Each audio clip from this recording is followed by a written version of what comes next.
បាទជំរាបសួរអ្នកទាំងអស់គ្នាជួបជាមួយនឹងខ្ញុំបាទជុំមិនហេងឆានែលម្ដងទៀតហើយថ្ងៃនេះមិនខុសពី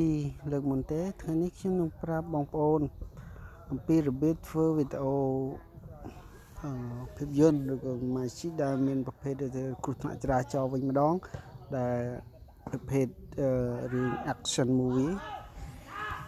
អញ្ចឹងកម្មវិធីនោះគឺដូចមុនអញ្ចឹងសូមបងប្អូនចូលទៅ download បើសិនជាបងប្អូនមានកម្មវិធី Wonder Video ហើយបងប្អូនចុចបើកទៅប៉ុន្តែបើសិនជាបងប្អូនអត់ទាន់មានទេសូមបងប្អូនទៅចុចបើកមក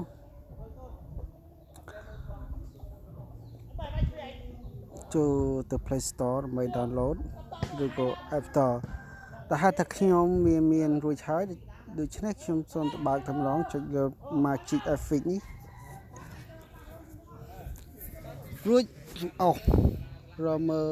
កន្លែងគ្រោះថ្នាក់ចរាចរណ៍នេះ Need for Speed នេះអញ្ចឹងខ្ញុំនឹងឲ្យនេះអញ្ចឹងយើងត្រូវការថតនៅទីតាំងនេះ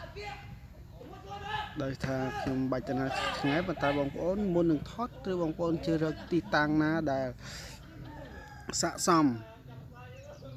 នឹងប្រភេទវីដេអូនេះដូចជាតាមផ្លូវឬក៏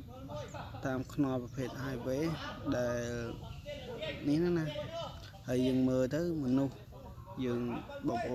អូនចង់ថតភាពយន្តសូមបងប្អូនចូលទៅលើរកប្លង់បច្ចេកទេសប្លង់ថតអញ្ចឹងកុំឲ្យខាតពេលវេលាយូរខ្ញុំចុចថតតែម្ដងចុចយក capture នេះអញ្ចឹងវាមានគំនូសសញ្ញាមកឲ្យចឹងហើយអញ្ចឹងអ្វីខ្ញុំចង់គឺបុកនៅនេះតែម្ដងនៅមុខខ្ញុំតែម្ដង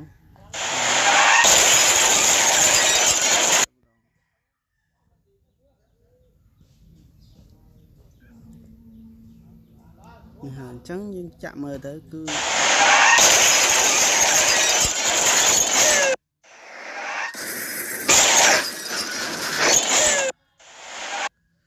ចំណែកបងប្អូនសូមបងប្អូនមុននឹងថតសូមបងប្អូនរើសយកប្លង់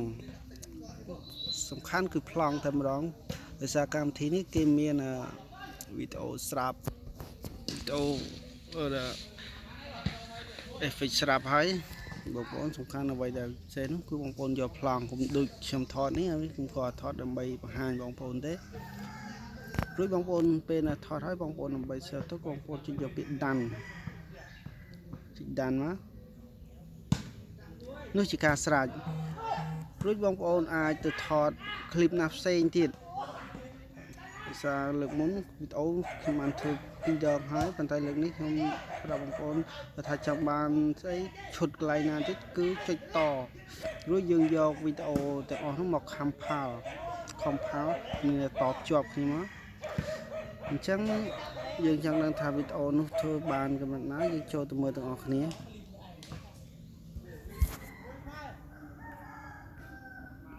ចូលទៅ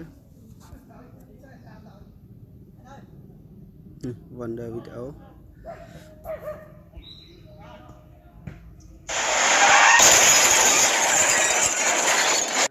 ចឹងអ្វីដែលខ្ញុំចង់ប្រាប់បងប្អូនគឺមានតែប៉ុណ្្នឹងទេសូមបងប្អូនកុំភ្លេចជួយ like subscribe channel របស់ខ្ញុំបាទផងដើម្បីខ្ញុំជាកម្លាំងចិត្តដើម្បីខ្ញុំធ្វើវីដេអូថ្មីបន្តទៀតបាទសូមអរគុណសូមជម្រាបលា